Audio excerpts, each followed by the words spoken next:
But today I have to say it was my first opportunity, a new first for me in my media career per se. I got my first scoop. I got my first scoop, guys. I got there early before practice and I tweeted out per source that Justin Houston was in the building, had not signed his contract yet, but it was pending a physical. And had that once the physical is passed, he's expected to sign that contract that he agreed to. Would not be practicing, but he would be at practice. I put that out. It was official news. You know what I'm saying? I felt good. It was a little my first scoop. And I got me a source. And that source, none other than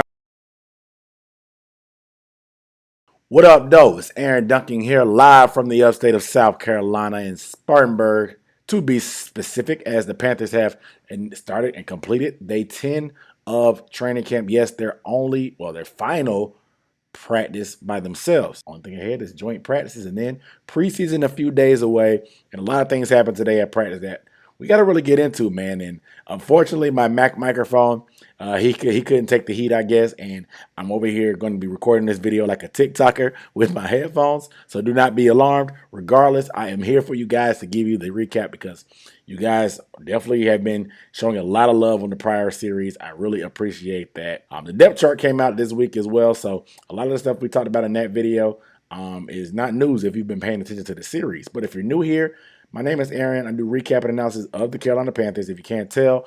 And if you want to see more videos like this one, first you got to hit the subscribe button so you don't miss anything going forward, and that bell icon so when I do my live streams and recap on what happened, you'll be there for that. But also, check the playlist down below that's linked and go ahead and binge everything, man, so you can get all the inside scoop because I'm giving a perspective that you may not going to get from the team website or some beat reporters because I am an independent content creator and I give my opinion on them. There at practice, I insert clips. I do breakdowns on every practice with a 3 major takeaways, a play of the day, and rapid fire segments at the end. So make sure you watch this full video, but also give this video a thumbs up. It really shows appreciation for my hard work and helps me out in the algorithm a lot. And comment your thoughts on anything down below. Also helps as engagement as well. It's probably even more helpful than a like on this video. So if you do both, I love you. If you really want to show some extra appreciation, you can leave a super thanks. It's the heart sign with the dollar sign in the middle of it. It's really just a tip jar for the creators. It'll help me out with a little bit of gas money,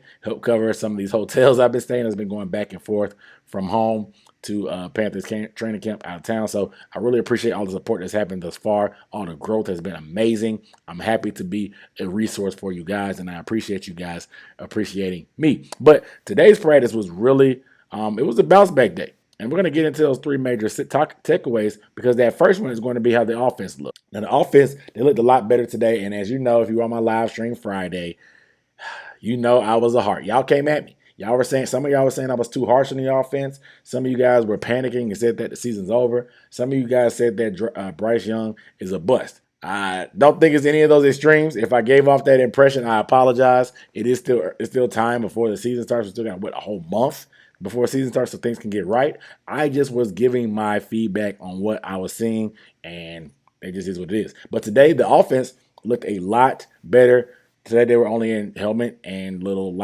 whatever shoulder pads that they wear, and that pattern that I talked about with you guys, it continues. The pattern where the full pad days, the offense kind of gets hit in the mouth by the defense. And today, the offense kind of bounced back. I was great. There were some drops from some receivers. Chark had a drop. Richie had another drop. He's really had the dropsies. And Mingo had 2 drops today. Mingo has dropped a lot of catches. Every practice he has probably about a pretty drop there. And a guy that's slotted as a starting wide receiver on our depth chart currently, you want to see those hands be dependable. I know he's a rookie, but if we're going to be leaning on him enough to have a role where he's going to be starting, we need to be able to depend on his hands. But overall, the running game was efficient. Offensive line did a lot better with some blitz pickups. Yes, there were still some leakage. There was some leakage up front on certain plays, but Bryce did a good job of speeding up his processing and his mind to get the ball out quick. That's what you want to see. If the offensive line is going to struggle at times, you got to be able to speed up that clock. You can't wait for people to get open. You got to throw with some more anticipation, which we know he can do. We've seen him do it before. So you got to be able to speed that up. And seeing Bryce adjust is beautiful. A guy like Joe Burrow, he gets hit more than anybody, but he's adjusted. He gets that ball out so fast. He processes things so fast, and he delivers so fast that quick release is also helpful. Bryce Young definitely threw some dots today. He had a great red zone pass it probably would have been play of the day had he caught it, but Mingo dropped it. I'll show it right here.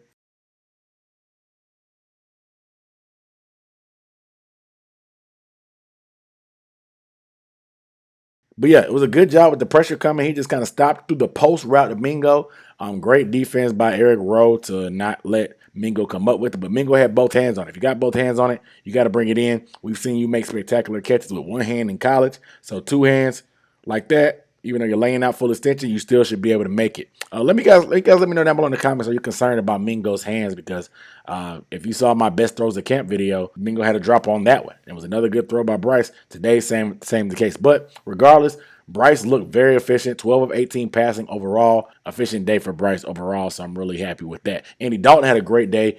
Potential play of the day candidate, a final play. It was a beautiful completion. He really pushed the ball down the field, and he really was looking for Terrace Marshall Jr. I would have thought that Terrace Marshall Jr. slipped them. They had a backdoor agreement where Terrace gives him $100 for every pass that he catches because Terrace had a great day. I'll talk about Terrace a little bit more later, but Dalton and Terrace were hooking up. You guys let me know down below in the comments how you feel about that pattern I was telling you about the defense and the offense alternating on the full pass days. The defense dominates and the offense kind of bouncing back afterwards when we're not in full pads. Because when the Jets come to town, there's only going to be one speed because we're going to be in full pads probably both of those days, but definitely tomorrow. So they're not going to take it easy like the defense does sometimes and allow them to make some plays every so often to make them feel good. They're going to be coming at our heads. Obviously, they're not going to be hitting Bryce, but they are going to be bringing that heat. So I want to get you guys' thoughts about how you feeling about that bounce back day. Second biggest takeaway is Justin Houston's arrival. Yes, our edge rusher that we signed, he arrived, and Frank Wright said that he'll be a good mentor to the group. And when asked about it, Justin Houston was like, my style is not just to volunteer information, but I'm an open book if anybody comes to him. And that's fine with me. People got to open their mouth. I mean, he just got here. I know there's a lot of camaraderie probably before he got here, so he's not going to be overbearing, trying to like shed knowledge on people. But if people come to him, he's an open book, which is all you can really ask for. We want him to be able to do his job as well. And you can already see him and Brian Burns working together at the practice talking right away. It was great. But today I have to say it was my first opportunity, a new first for me in my media career per se. I got my first scoop. Guys. I got there early before practice, and I tweeted out per source that Justin Houston was in the building, had not signed his contract yet, but it was pending a physical.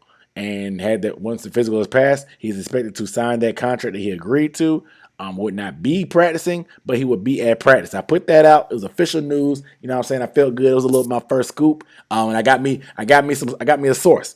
And that source, none other than our general manager, Scott Fitter. Yes, I ran into Scott Fitter before practice. Scott is a very stand-up guy. And I told you guys he's an open book. He can't hold water. And he really let us know. We asked about Justin Houston, and he let us know. So I tweeted it out. You can't get a more direct source than that. I appreciate Scott chopping it up and taking a picture with your boy. You know what I'm saying? Scott's been working hard this offseason, man, so I tried to give him some credit there, but a real stand-up guy. But regardless, they were talking about with Justin Houston why he came, and Justin Houston pretty much said that, hey, Frank Wright was the reason why I came. You know what I'm saying? Like, it is what it is. He said they had that background with the Colts when Justin played there for 2 years, and he just knows Frank is a stand-up guy, straight shooter. What you have is what you're going to get. He actually said they had been in contact for a while, so this had been in the works for a minute.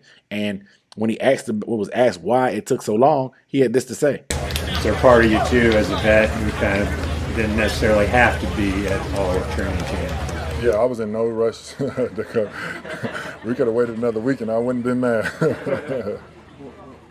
Could you expand on that just after 13 years now and knowing your body and kind of how to prepare for the season like that? Oh, yeah, it's just, to me, it was just less work on the body at this point in time. I think I was able to control more of what I'm doing and more.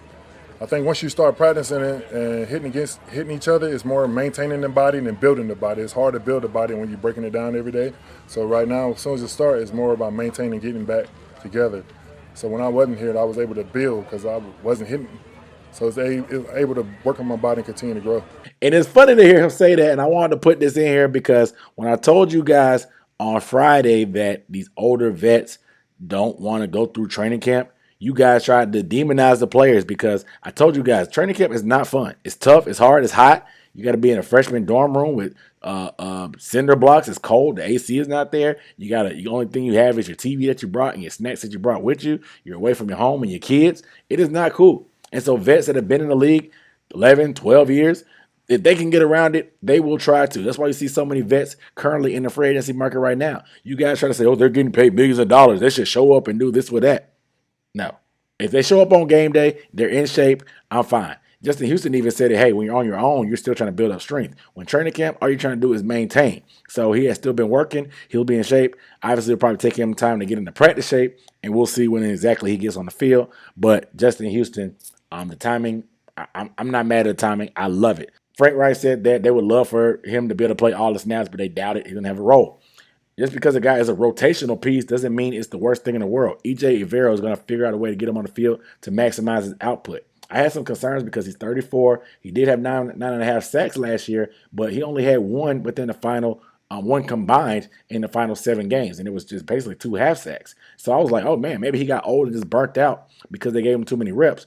But he had a comment pretty much saying that the reason why he slowed down in the back end is because Lamar Jackson was hurt. And with Lamar Jackson being hurt, they played a lot more close games. And when you're in close games, you don't really have pass rush because the offense that you're going against can be balanced. So you don't know if there's going to be a run play or a pass play. And for a guy that pretty much only played passing plays, 77% of his snaps were pass plays, it's hard to figure out when he's going to be on the field, when he's not, and then you're playing against the run sometimes when he's on the field. So the opportunities to get sacks are different when you have a lead and you know you're just going straight to get after the quarterback because they're losing. So that makes a lot of sense, and I'm glad they kind of brought it kind of refreshed me and made me feel a lot better about his age and his productivity. So I'm really excited about Justin Houston. You guys let me know down below in the comments.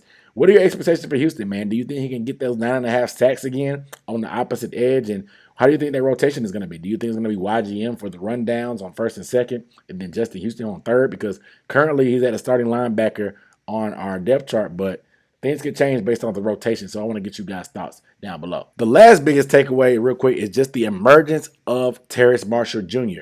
Terrace Marshall Jr. had a phenomenal day today. Probably had the best day out of all receivers overall thus far. Shout out to Shy Smith and Derek Wright for honorable mentions. But Terrace Marshall had another phenomenal practice, stacking good days in a row. Ever since FanFest till now, these are multiple good days of practice, and I knew it would only be a matter of time before this guy started showing up. I was a little concerned, but I'm not going to lie. I knew that he would show up because I told you guys in my prior videos, this guy usually dominates training camp. Why would he have a bad training camp the first year he has a great quarterback, or a better quarterback at least? So definitely an upgrade from the guys we had before. So it just didn't make sense for Terrace to not, because deep crossers, he had diving catches from Bryce. A lot of times he hooked up with Dalton, like I talked about previously. Deep crosser, that was nice. I'll just insert some clips right here.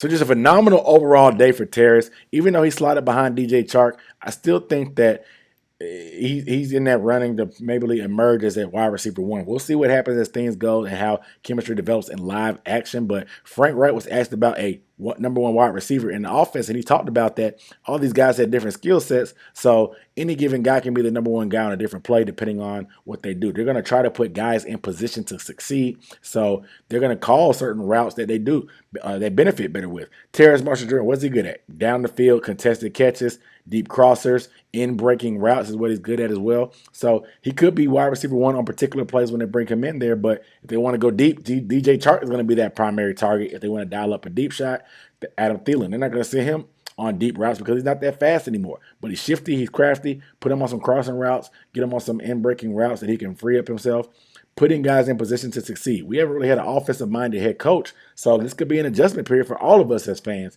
So we just have to kind of give some grace to the system and see what happens with this wide receiver group. Hopefully somebody emerges. I've had my concerns about separation, but I'm trying to trust the process. You guys let me know down below in the comments how you feel about Terrace Marshall breaking out, and even though he's second on the depth chart, do you think he could climb that and close that gap with Chark? Let me know how you feel down below, because Chark has kind of simmered down. Not as many big plays that we've seen earlier in camp. So I want to see what you guys think about Terrace Marshall closing that gap.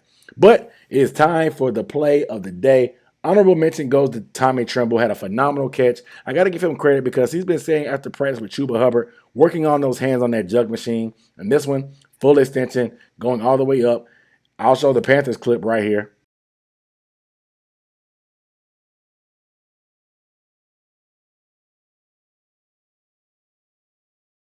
And I don't think this camera view does it justice because he really climbed the ladder to go get this one. I didn't get it on my phone, unfortunately, but he really climbed the ladder for this one and laid out for it, something that we haven't really seen much from Tommy. So great to see him do that. But the actual play of the day, final play of practice, Andy Dalton connected with Derek Wright on a nasty double move to beat Keith Taylor. Derek Wright broke in for the post, but it made a hard 90-degree cut out, and Dalton laid it out there pretty easy. It was pitching catch because he was wide open. Keith Taylor never had a chance. It's hard to get a double move. If you have enough time for a double move, it can be deadly, and Derek Wright did it here. I'll insert the play.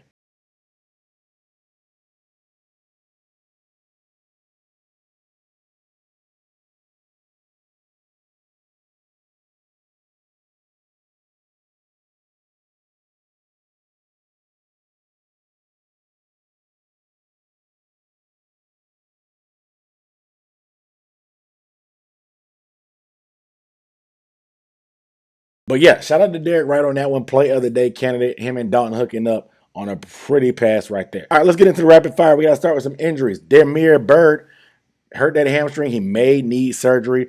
Frank Wright says 6 to 8 weeks potentially. That could actually put him on, from my count, could put him on short-term IR to start the year. This probably clears the way for Shi Smith. We know him and Shi Smith were battling for that number 6 wide receiver. Probably frees him up and also probably secures the bag for Blackshear being that kick return guy and on the depth chart, the punt return guy as well. So, Demir Bird, rest up, brother. 6 to 8 weeks potentially on that hamstring. Another injury. Eddie Pinero, the kicker, is dealing with some groin soreness, tightness, whatever, and he's going to be missing practice. They signed a kicker, Matthew Wright. Know nothing about this guy. Seems to be a camp leg. We have camp arm sometimes, but he seems to be a camp leg. So pay attention to what Eddie. It's funny that the irony of us getting rid of Zane Gonzalez because some of you guys are calling him injury prone just for our current guy that we replaced him with to have an injury. So it is what it is.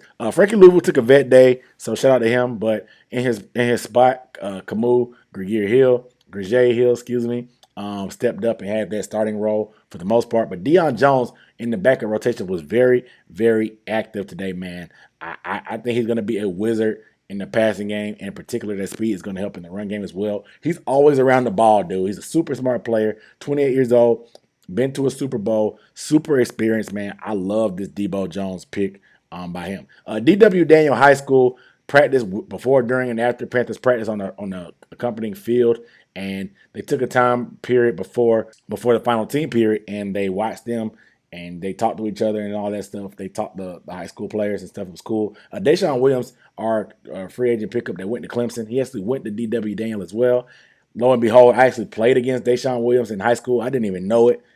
His cousin, DeAndre Hopkins, I knew that we played against him in high school, but I didn't know Deshaun Williams was on that team as well when we played. So, small world, man. So, Deshaun Williams, former high school DW, and he showed up. It was cool seeing him link up with some of his old coaches. Last but not least, Jake Luton, the emergency camp arm that we picked up, number 16, the quarterback. He got his first practice rep today. I would say reps, but he only got one rep. Of the second set of 7-on-7 reps, he took the first rep before being promptly replaced by Matt Corral. He almost threw a pick to Deion Jones. I told you guys Deion Jones is everywhere, but Jake Luton got involved. Definitely hasn't practiced enough to play in the preseason game this week. We'll see what happens if they're either going to try to or he's just a camp arm, like I said, just to give them a break when throwing like routes on air so that Bryce Young, Andy Dalton, and Corral aren't tiring their shoulder out. Fully expect Corral to get probably the full second half of the preseason game this weekend. You guys let me know your thoughts on anything that I said in the rapid fire as well. I appreciate you guys watching. Make sure you go watch my depth chart breakdown reaction video that I did before this one. I'll be here for the joint practices. I want to get you guys' thoughts on who I should potentially focus on during these joint practices as well, because both first team offense and defense are going to be going at the same time. So I only have one set of eyes. So I want to get you guys' thoughts on who you think I should pay attention to, and I'll try to do my best to lean towards that. But without further ado, signing off. See you next time. Peace.